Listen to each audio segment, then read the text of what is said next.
നിങ്ങൾ വർക്ക്പ്ലേസ് എന്ന് പറയുമ്പോൾ നിങ്ങൾ മരങ്ങളെയും ചെടികളെയും കാടിനെ മാത്രമേ നിങ്ങൾ റെപ്രസെന്റ് ചെയ്യുന്നത്. എന്തുകൊണ്ട് അന്നാണ് 90കളിലാണ് തണ്ണീർത്തടങ്ങൾ സംരക്ഷിക്കുന്നത്, വെറ്റ്ലാൻഡ്സിന് ഇമ്പോർട്ടൻസ് തുടങ്ങിയിട്ടുള്ള കാലഘട്ടമാണ്. അപ്പൊ നിങ്ങൾ വെറ്റ്ലാൻഡ്സിനെ പ്രതികരിച്ചൊന്നും നിങ്ങൾ ഇതിൽ പറയുന്നില്ലല്ലോ എന്ന് പറഞ്ഞു. അങ്ങനെയാണ് നമുക്ക് പിന്നെ വർക്ക്പ്ലേസിനോടൊന്നും ചേർക്കാൻ പറ്റാത്തതുകൊണ്ട് വർക്ക്പ്ലേസ് ആൻഡ് വേഡേഴ്സ് എന്ന് പറയുമ്പോൾ വെറ്റ്ലാൻഡ്സ് സംരക്ഷിക്കുന്ന പക്ഷികൾ. സേവ് ഗ്രീനറി, കൺസേർവ് വെറ്റ്ലാൻഡ്സ് എന്നാണ് ഞങ്ങളുടെ മോട്ടോ. ഹരിതാപം നിലനിർത്തും, തണ്ണീർത്തടങ്ങൾ സംരക്ഷിക്കും. ഇത് കരൂർ സാറ് ഇങ്ങനെ പറഞ്ഞുകൊണ്ടാണ് വർക്ക്പ്ലേസിന്റെ ഇൻട്രഡക്ഷൻ തന്നത്. അതിന് എസ്റ്റാബ്ലിഷ് ചെയ്യാൻ വളരെയധികം ബുദ്ധിമുട്ടി. ഇങ്ങനെ ഒരു പേരിന് രാവിലെ എടുത്ത് ഒരു മാധ്യമപ്രവർത്തനം ചോദിച്ചപ്പോൾ ഞാൻ പറഞ്ഞു എന്തുകൊണ്ടാണ് മനസ്സിലാവാത്ത പേര് എന്തുകൊണ്ട് ഇട്ടു. അന്ന് ആദ്യം കുറെ എതിർപ്പുണ്ടായി. കുറെ പഴയ ആൾക്കാരൊക്കെ പറഞ്ഞു നിങ്ങൾ എന്ത് പേരാണ് കൊടുത്തിരിക്കുന്നത്.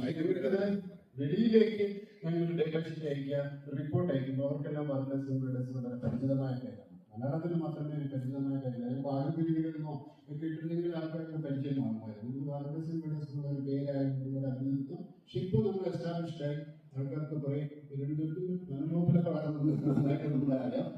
അതാണ് ഇതിന്റെ തുടക്കം. ഇപ്പോ ശരിക്കും ഭക്ഷ്യ നിരീക്ഷണം ഞാൻ ആരംഭിച്ചത് 1979 എന്റെ വിദ്യാഭ്യാസകാലം അതിന്റെ അവസാന ഘട്ടത്തിലാണ്. അപ്പൊ അത് കഴിഞ്ഞ് അന്ന് ഭക്ഷ്യ നിരീക്ഷണം ഒരു കൗതുകമായിട്ട് തുടങ്ങിയതാണ്. പക്ഷെ പിന്നീട്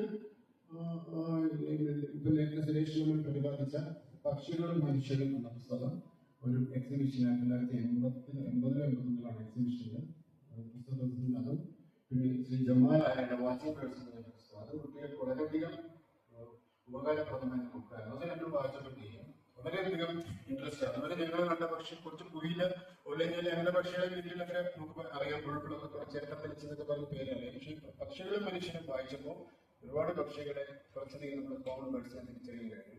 അപ്പോഴാണ് അറിയുന്നത് ഇന്ദുജൂഡൻ സാർ തിരുവനന്തപുരത്താണ് താമസിക്കുന്നത്.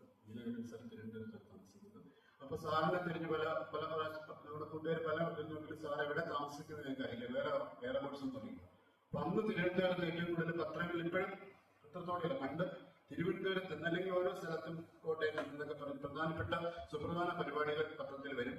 ആൾക്കാരെല്ലാം വായിക്കും. അത് വെച്ചിട്ടാണ് നമ്മൾ ഓരോ ദിവസത്തെ പ്രോഗ്രാം നമ്മൾ നോക്കുന്നത്. അപ്പൊ അങ്ങനെ തിരുവനന്തപുരത്ത് നിന്നില്ല കേരള നെറ്റ് സൊസൈറ്റിയുടെ ആഭിമുഖ്യത്തിൽ ഒരു വരയാടുകളെ കുറിച്ച് നമ്മൾ കേട്ടിട്ടില്ല. നീലഗിരി ഡാമിനെ കുറിച്ച് ഒരു റിപ്പോർട്ട് റൈസ് ബ്രിട്ടീഷ് ശാസ്ത്രജ്ഞൻ അദ്ദേഹത്തിന്റെ പഠനം ആദ്യമായിട്ടാണ് ഞാനൊരു സ്ലൈഡ് പ്രൊഫഷണൽ കാണുന്നത്. സ്ലൈഡ് ഷോ അതിങ്ങനെ തിരുവനന്തപുരത്ത് സ്ലൈഡ് ഷോ ഉണ്ട്. അതിന്റെ അധ്യക്ഷൻ പ്രൊഫസർ KK നീലകണ്ഠൻ എന്ന് പറഞ്ഞു. അങ്ങനെ വളരെയധികം സന്തോഷത്തോടുകൂടി ഞങ്ങൾ ആ പ്രോഗ്രാമിൽ പോവുകയും നീലകണ്ഠൻ സാറിന്റെ പ്രഭാഷണം കേൾക്കുകയും ഈ സ്ലൈഡ് ഷോ കാണുകയും ചെയ്തു. അപ്പൊ ഞങ്ങൾക്ക് അദ്ദേഹം പ്രൊഫസറാണ്, കോളേജിൽ വളരെ പ്രൊഫസറോട് വളരെ എഴുത്തുകാരനാണ്. അങ്ങനെ ഭയത്തോടു കൂടിയാണ് അദ്ദേഹത്തിന്റെ ചെന്നത്. പക്ഷെ അദ്ദേഹം വളരെയധികം സന്തോഷത്തോടു കൂടി നേരത്തെ പറഞ്ഞ കാർക്കശ്യ സ്വഭാവമൊന്നുമില്ല. വളരെയധികം ഞങ്ങളുടെ കുട്ടികൾക്ക് വളരെ നേരം സംസാരിച്ചു.